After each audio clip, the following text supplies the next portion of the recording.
Okay, let's unpack this. Welcome to the deep dive. We're jumping into a stack of sources today. Recent articles, community discussions, notes, all focused on life on the road for truck drivers right now. And our mission for this deep dive is simple. We're going to extract the most important insights from these materials, look at some key issues drivers are facing from different angles, and really understand how they're impacting daily life and the path ahead.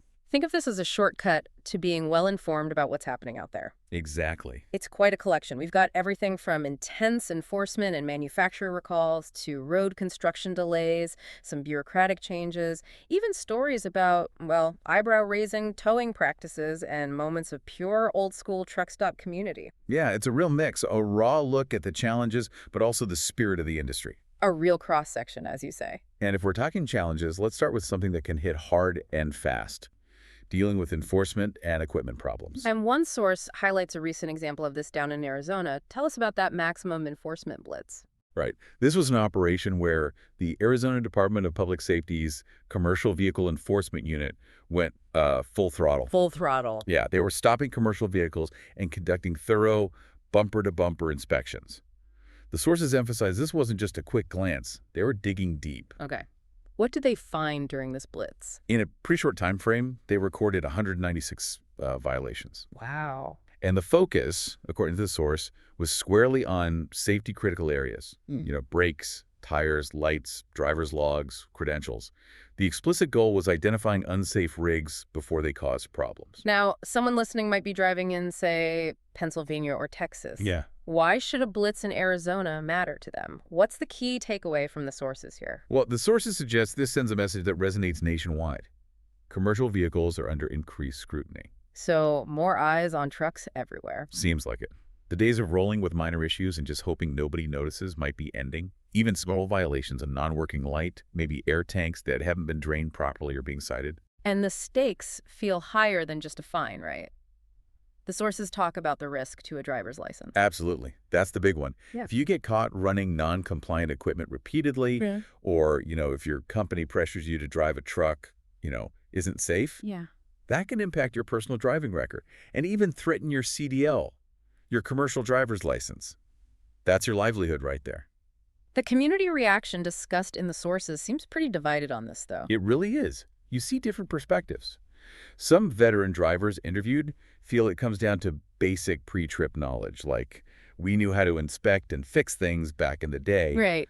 But newer drivers talk about the pressure from dispatch to just keep rolling, even if they spot issues. Owner-operators sometimes feel specifically targeted, especially if they're running out-of-state plates, perceiving some bias there. Okay. And company drivers often report issues to their shop, only to have them ignored, leaving them kind of caught between safety and their employer. Which brings up that tension the source touches on. Is this solely about safety, or is there maybe a revenue component to these blitzes? It's a question many truckers are asking, according to the sources. I mean, while citations for genuinely dangerous issues like bad brakes or bald tires, everyone agrees those are necessary. Sure. Some drivers feel, as the source puts it, certain violations feel a bit nitpicky. Like they're just looking for something. Yeah. Is the intent always safety, or is there a quote of pressure sometimes? The source quotes one driver who feels it's less about being a safety officer and maybe more like a bounty hunter approach sometimes.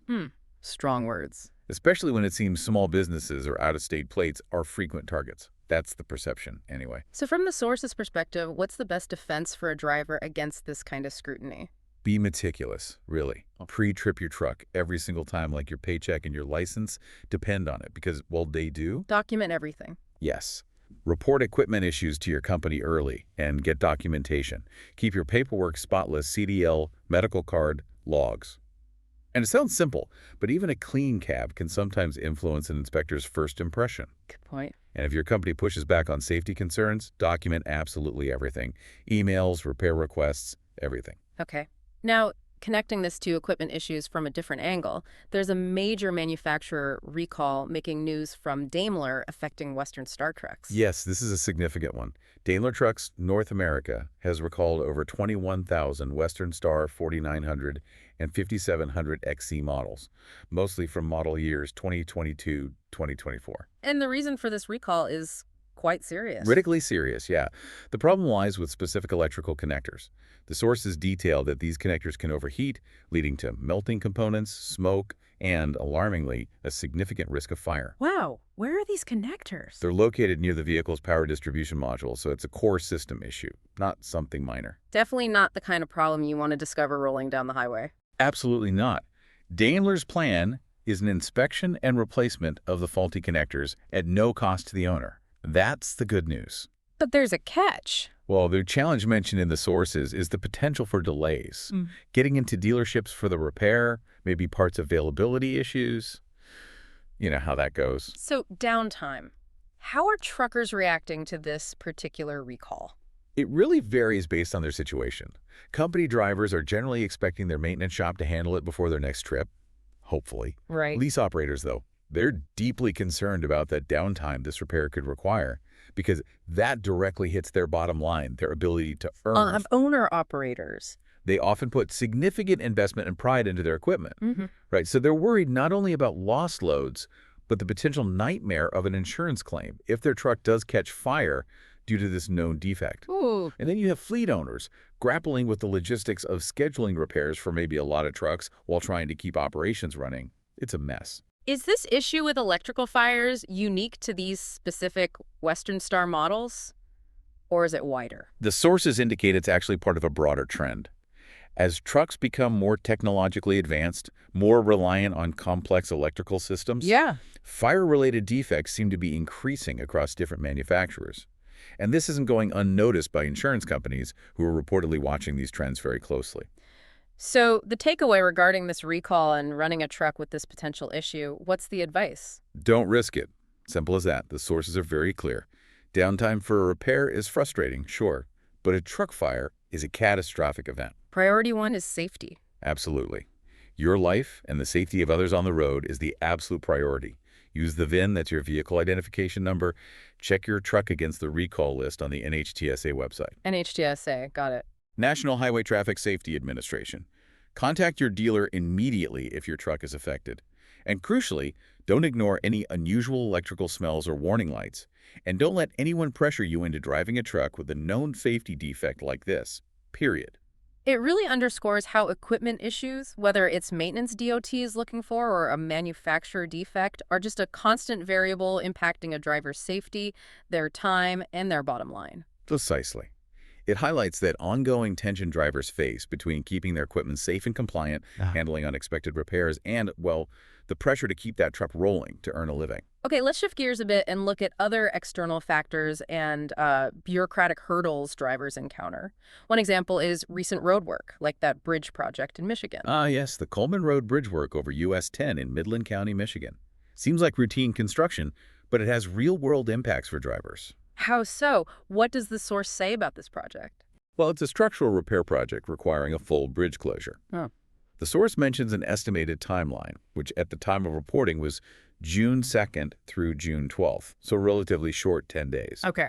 But it also notes the potential for lane closures below the bridge on US 10 itself, and that means detours. What's the typical trucker reaction to news like this? I can guess. Pretty much summed up as, here we go again. Right. For local drivers, it means navigating familiar back roads, maybe. Yeah. But for OTR over-the-road drivers, it just adds complexity. Yeah. The source includes comments about hoping the detour doesn't send them down narrow, unsuitable roads or, right through small towns. And for specific loads like oversize or overweight, that must be worse. Oh, yeah, it's an even bigger headache. Okay. Bridge closures and detours often mean having to resubmit route permits, which adds paperwork, delays, and can even require finding a completely different approved route. And US 10 is important there. It's a key freight corridor in Michigan for agriculture, auto parts, manufacturing. So this kind of disruption affects supply chains, not just individual drivers. The sources point out that even a 10-day job isn't always just 10 days in reality, right? Exactly. Weather, unforeseen conditions, construction timelines can stretch. We've all seen that. And those potential lane closures on US 10 could pop up suddenly. So, more unpredictability. Right. Navigating unfamiliar detours impacts your ETA, your estimated time of arrival, and requires careful attention to avoid issues with your logbook. especially if you unexpectedly hit congestion. So what are the source's tips for handling this kind of unexpected road work? Basically, don't just rely on your truck GPS. Use state DOT resources like the 511 systems, real-time traffic apps, plan your fuel stops, maybe around the disruption, Good idea. and leverage the trucking community. Use your CB online groups, get real-time updates from drivers who are actually there, and let your dispatcher or customer know ASAP if you're heading into that zone. Communication is key. Okay. Moving from physical roadblocks to bureaucratic ones, there's a significant change coming with the FMCSA medical certification rule. This is a big one, yeah. Set to take effect on June 23, 2025. The FMCSA, that's the Federal Motor Carrier Safety Administration, is changing how your DOT medical exams are handled. And the aim is to simplify the process, make it easier. In principle, yes. The core change is that certified medical examiners will be required to electronically transmit your medical certification data directly to the FMCSA National Registry. So drivers won't have to manually take your paper copy to the state DMV anymore? That sounds good. That is the intended outcome. It's designed to eliminate that manual step, which, let's face it, has been a source of errors and stress for a lot of drivers. Definitely. The old system required drivers to submit their updated medical card to their state DMV, often within 15 days, or risk their CDL being downgraded. The new system aims to prevent those downgrades caused by lost paperwork or missed deadlines. What's the reaction from the trucking community to this upcoming change? Is everyone on board? It's mixed, which probably isn't surprising with any big systemic change like this. Yeah, fair enough. There's skepticism from some longtime drivers who, prefer the control of having the physical paper copy and manually handling the process. They don't trust a system not run by hand, as one source puts it. Okay, I get that. But others, especially maybe newer drivers and fleet administrators, see the potential benefit of avoiding the hassle of scanning and uploading documents or chasing state agencies. And owner-operators. They seem mainly concerned that any system glitches won't cost them valuable time or revenue, which is understandable. What are the potential pitfalls or problems the sources highlight with this new system? What could go wrong? Several valid concerns are raised, like, what if the FMCSA system experiences outages or crashes? That happens with tech. True. Are all medical examiners, particularly maybe in more rural areas, tech-savvy enough to reliably perform the electronic transmission? Good question. How quickly and accurately will state DMVs process and update their records once they receive the data from FMCSA? There could be lag, and a big one. If there's a discrepancy or delay, who is ultimately responsible? Is it the medical examiner who transmitted it, or the driver who relies on the system? That could get messy. So it's kind of a wait-and-see situation with cautious optimism from some and skepticism from others. Exactly. The sources advise vigilance. Even after June 2025, keep a copy of your new medical card. Don't just toss it. Good advice. A few days after your exam, check your state's driver record online if you can. Confirm that your certification has been updated correctly. Ask your examiner if they're familiar with and using the new electronic upload process. Keep proactive. Absolutely. And critically, do not let your current medical certification expire, regardless of whether you think the new system should have you covered. Verify, verify, verify. Your CDL is just too important to risk on assumptions. Both the bridge work detours and this new MedCert rule, despite being so different, really highlight how external forces and systems, physical or digital, constantly create hurdles for drivers. They absolutely do. Whether it's a sudden road closure or a change in how your essential credentials are tracked, drivers constantly have to adapt and be vigilant to avoid losing time, money, or, worst case, their license. These challenges often feel completely outside of a driver's direct control. Let's shift now to the human side of things. Captured in two really contrasting stories from the sources, one pretty frustrating, one genuinely heartwarming. Yes, highlighting both the difficult realities drivers face and the vital community that exists out there on the road. Let's start with the frustrating one. A predatory towing incident reported out of North Carolina. Right. This story got a lot of attention online and sparked significant outrage.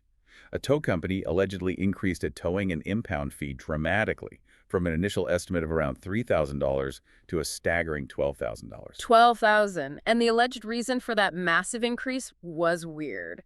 That's right. The trucking company involved claimed the tow company cited loss of business as the reason for jacking up the fee so much. Loss of business. How? Apparently, it was because their driver, whose rig was about to be towed from what was perceived as an unauthorized lot, warned other truckers parked nearby to move their vehicles before they could also be hooked up. So he warned other drivers and they charged him more. That's the allegation. A reported 400% markup, basically because a driver tried to help out fellow truckers. Wow. How did the trucking community react to this? Besides anger? Well, there was widespread anger, definitely, Okay. but also a kind of weary recognition that predatory towing is unfortunately a common issue in the industry. It's not a surprise to many. Sadly. Many drivers share their own stories of encountering exorbitant fees for towing or storage, often feeling like they're caught in a gotcha game by companies operating in, let's say, gray areas of the law. Is raising a price like that mid-incident even legal? Can they just do that? It's complicated, honestly, and towing laws vary significantly by state. On private property, tow companies often have considerable leeway regarding pricing, assuming signs are clear and contracts are in place with the property owner. Right. However, increasing a fee purely in retaliation for a driver warning others, that's questionable ethically and potentially legally. But it's incredibly hard to fight once your truck is impounded and you need it back to make a living. He was kind of stuck. Exactly. The source did note that North Carolina does allow complaints about unreasonable or retaliatory fees, which is a small but important detail. There is some recourse, potentially. The sources suggest this isn't just an isolated incident, though. This happens elsewhere. Unfortunately, no. Similar stories of sky-high fees and questionable practices pop up regularly in other states. Chicago, Texas, California are frequently mentioned hotspots in the sources. So it's a pattern. It seems to be. Mm. Fighting these situations effectively is difficult without meticulous documentation of everything from the signs posted to interactions with the tow company to invoices. You need proof. So the difficult takeaway for drivers from this story, what's the advice? While helping fellow truckers is a deeply ingrained value on the road, this story is a stark reminder of the potential financial risk involved. The sources emphasize that sometimes you have to protect your own wallet first. Know before you park. Know exactly the parking rules wherever you stop. Look for signs. Ask property owners if possible. If you do get into a situation, document everything with photos and notes. Time, date, who you talk to. Be thorough. And report predatory practices even if you can't fight a specific fee. Documenting it with state agencies or the Better Business Bureau helps build a case against bad actors over time. Okay. Now let's pivot to something that went viral for a completely different and much more positive reason. A truck stop cookout video. Oh yeah, this was a breath of fresh air. The video showed truckers gathering at an I-40 truck stop, just grilling food, sharing stories, laughing together. Looked like a great time. And it was spontaneous. Completely impromptu, yeah. The story goes, one driver brought a grill, another had some food, others just saw what was happening and joined in the fellowship. Purely organic. Why do you think that particular moment resonated so much and went viral online? I think because it perfectly captured a sense of old-school camaraderie and genuine human connection that many feel is maybe missing or harder to find in the industry today. Yeah. It was just authentic interaction in a job that can often feel incredibly isolating. The reactions online were overwhelmingly positive, right? Absolutely. Comments reflected nostalgia from veteran drivers who remembered when impromptu gatherings like this were maybe more common. Mm-hmm. Many drivers currently on the road express feeling less alone seeing it, a sense of pride in their community, and a strong desire for more moments like that. Phrases like, "This is what trucking is supposed to be about," were all over the place.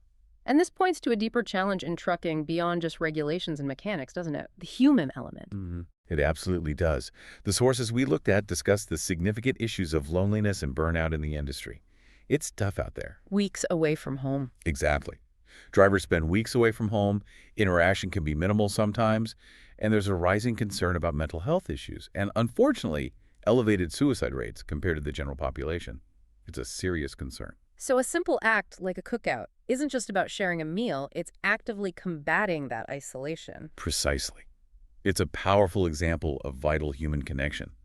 And the sources show how different groups appreciate this.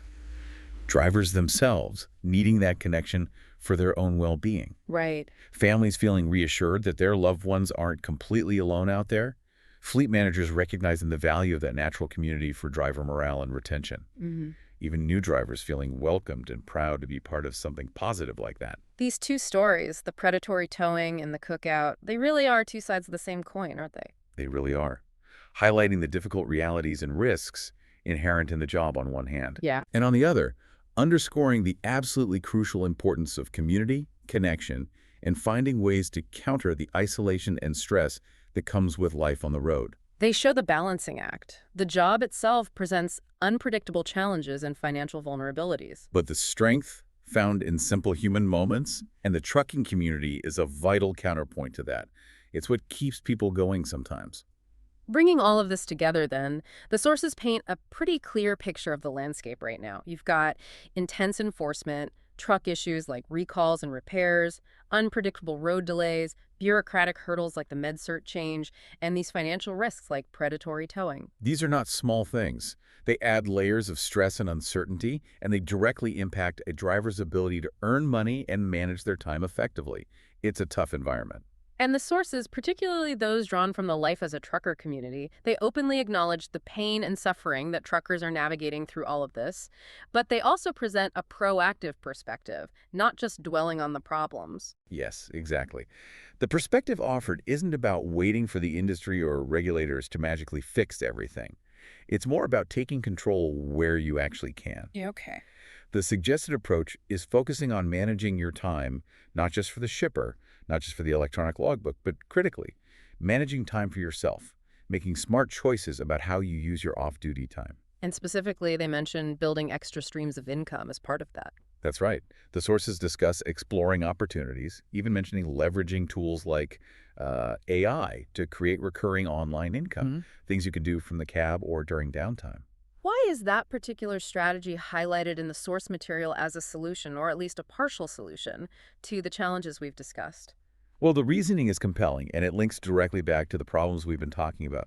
Building independent, recurring income acts as a kind of shield, right? A buffer against all that volatility. It's a safety net. Yeah, a personal safety net. Think about it. If freight rates suddenly drop, if your truck is sidelined for weeks due to a recall or a major repair, if you get hit with a massive unexpected towing bill, or find having some income coming in month after month, independent of whether your wheels are turning, That makes a huge difference. it provides a stability that trucking income often lacks. It gives the driver more power and options. Right. It can help you retire on your own terms, maybe? Not because external forces pushed you out. It softens the blow if your company faces financial trouble or, heaven forbid, goes under. It just provides peace of mind. So in an industry with so many external pressures, regulations, company demands, delays, unpredictable costs, the sources suggest that focusing on personal time management and building independent income streams is maybe the most powerful way for drivers to reclaim some control. Control over their financial future and their well-being, yeah. It really aligns with that idea we talked about, feeling respected and supported, not just hoping for it from others, but maybe empowering yourself first. And this entire discussion, really, it embodies that point Hervey from Life, as a trucker makes in the sources, about seeing issues from all angles. How so? It's not just about reacting to the immediate problem, the ticket, the delay, the recall notice, the tow bill. It's about looking at the bigger picture and building a long-term strategy for financial resilience and personal control in what is, let's face it, an unpredictable world. So the challenges are real. Oh, they're absolutely real, yes. But the potential for adaptation, for community, and for building personal security is also very real. It's about focusing on what you can influence. So as we wrap this deep dive, the world out there for truck drivers, as seen through these sources, is undeniably complex. It's full of external pressures and unexpected hurdles. No doubt about it. But it's also a world of incredible resilience and, as we saw with the cookout story, vital connection. You listening navigate these challenges every single day, so the sources really prompt us to ask, what does truly managing your time, not just for the load and the clock, but for yourself, actually look like in your life? Yeah, and what does building a backup plan, that shield against uncertainty we talked about, mean to you? Is that something you're thinking about? The materials we explored pointed to resources like lifeassleshatrucker.com for tips, stories, and insights on navigating some of these traps on the road. Right, and retirefromtrucking.com was mentioned specifically regarding preparing for retirement and learning about tools like AI for maybe building those extra income streams we discussed. These are just presented in the sources as places you might explore further if the ideas we've talked about today resonate with you. Food for thought. Definitely. In a world of unpredictable roads, regulations, and expenses, perhaps the greatest safety net you can build isn't just on your rig, but in how you choose to invest your time off duty. What stream are you building for tomorrow?